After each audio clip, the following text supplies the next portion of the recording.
raised in Washington, D.C. I am the oldest daughter of my mom and dad, who are now both deceased. I was a pretty sad little girl. Home to me was not peaceful. My house was in turmoil. My dad went to work every day. He was a very good provider. Loved my dad with all my heart. But my dad was also a working alcoholic. My father drank every day, drank very hard on the weekends. So I never knew what I was going to run across as a child.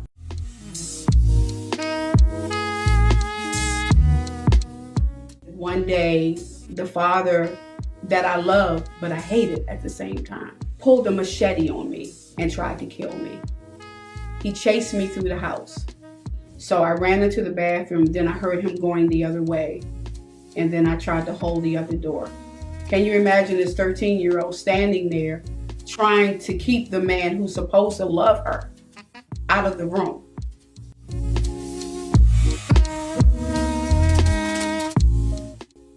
So much damage had been done. So I wound up looking for love in all the wrong places, like a lot of young women. I just needed to be needed to be desired, needed to be wanted.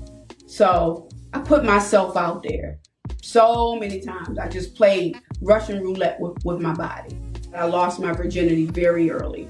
I wound up sleeping with a guy who was double my age. He was 26 years old.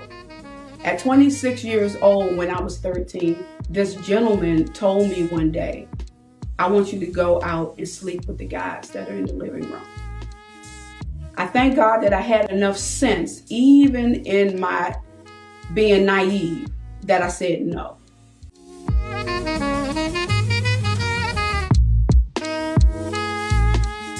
I was actually diagnosed with severe depression and anxiety. And I'm so glad that I had the mind not to bring a child in the world when I needed healing.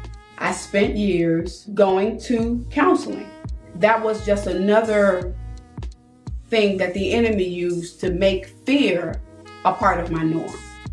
Fear keeps you from whatever it is you're supposed to do. So I spent many years after that trying to get past that feeling of fear.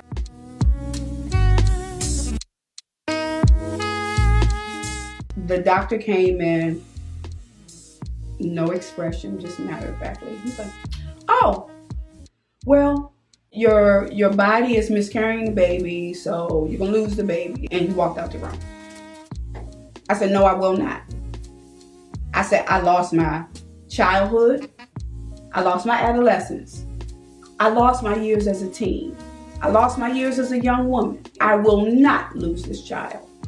And I prayed to God in a way that day that I don't think I ever had before. Well, that next day when I woke up, the bleeding had completely stopped. And from that moment on, my life started to change.